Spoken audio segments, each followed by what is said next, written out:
Narito na naman tayo para sa isang napaka-sweet at nakakakilig na love story nila Kalingap Edu at Ate Viancy. Tulad mo ay aking makilala at kung ano Para sa pagpapatuloy ng ating love story ay dumayo ang Kalingap team para kay Ate Viancy dahil meron silang pupuntahan ngayong araw na sobrang halaga.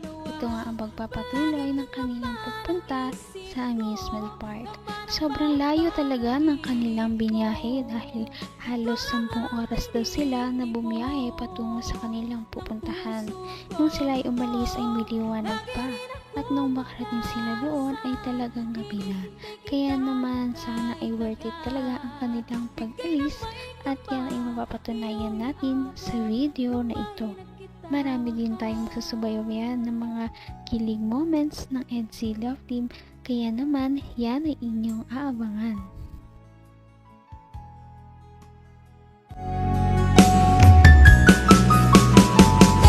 ang nais ko lang.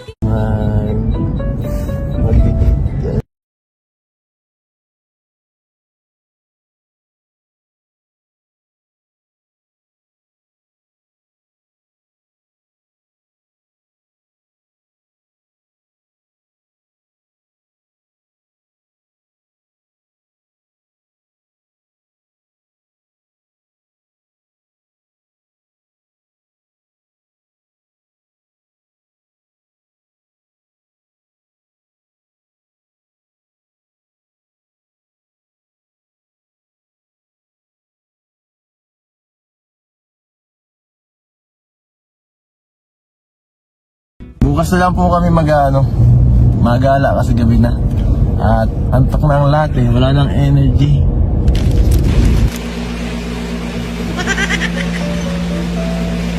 So ayan guys, tulog na mga kasamahan ko. So guys, ito ang kami. Tapos si Beyonce ay sa kabila. Solo lang.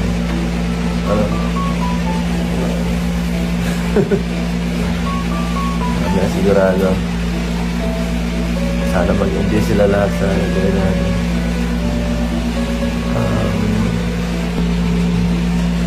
Tunog si Thunder. Kung ano ako'y tanggap mo na, hindi ka rin nag-alinlangan pa. Kilig overload talaga ang mga nangyayari kahit hindi pa man din sila nakakababa ng sasakyan. Ano pa kaya kung makapunta na sila sa kanilang pupuntahan?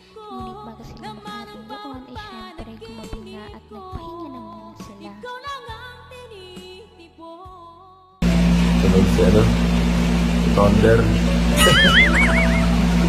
Tapos si Brad.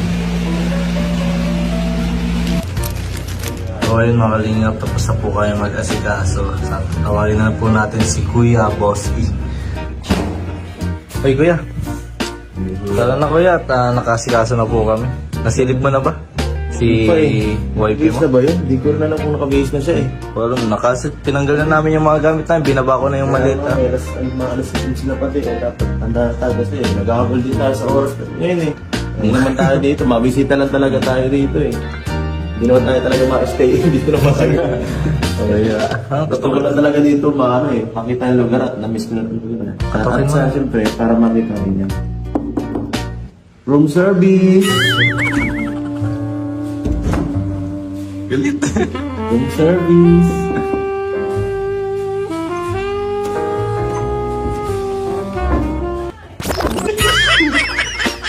Uy, ito pala yung room service po ito. Dito ka pala nakatira. Pasok na. Okay ka lang dito? Nakatulog ka naman din.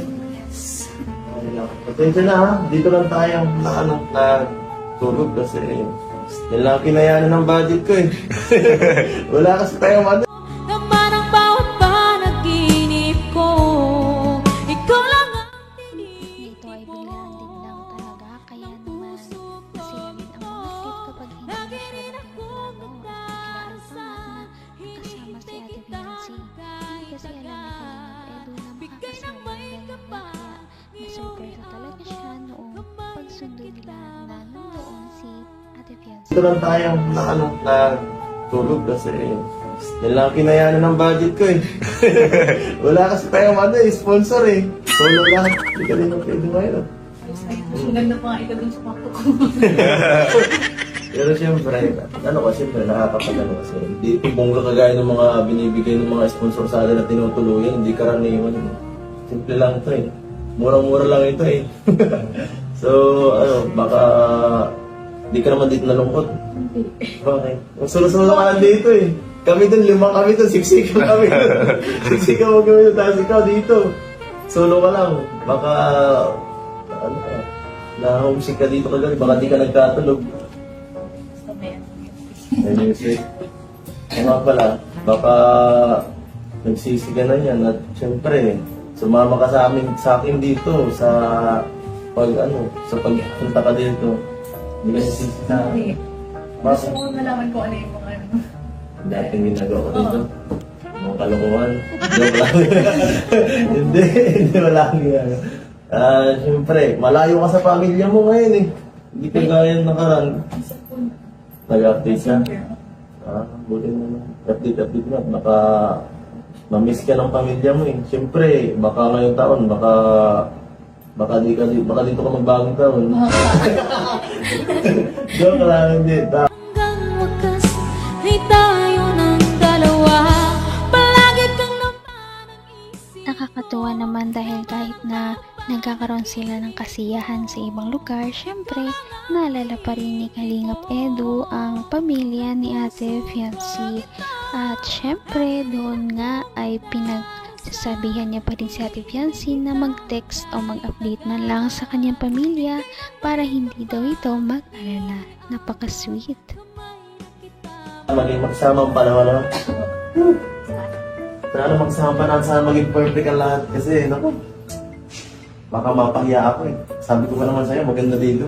Pero yung entrada pa lang kagabi, sablay na eh. Doon pala sa sento, parang di ba nagusto sa kamoy eh. Si Romel may kasalanan doon, si Romel. Pero may kasalanan eh. Pero kuya, Kaya bagay ha? ang ganda ng suot nyo ngayon ah. Grabe.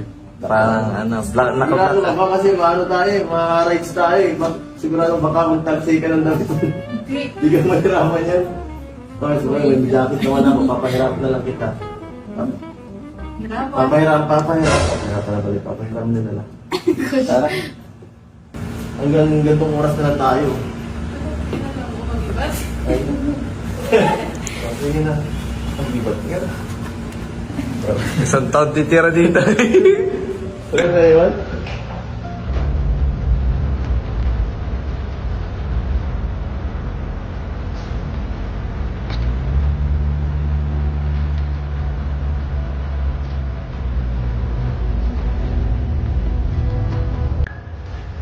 Dito na lang. Ako, iwan. Ay, nako. Dito na tayo. Kahit hindi pa sila nakakarating sa kanilang paroroonan noon ay sobrang marami na silang mga kilig moments. Ano pa kaya ngayon na talagang nakapunta na sila sa kanilang pupuntahan? At ang mga kilig moments na yan ay abangan ninyo sa ating susunod na video. Kaya iyan ay inyong subaybayan.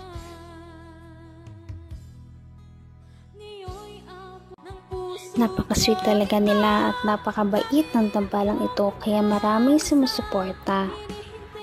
Kaya naman sana ipatuloy natin silang suportahan at mahalin si Fiancé, si Kalingap Edu at ang Kalingap team.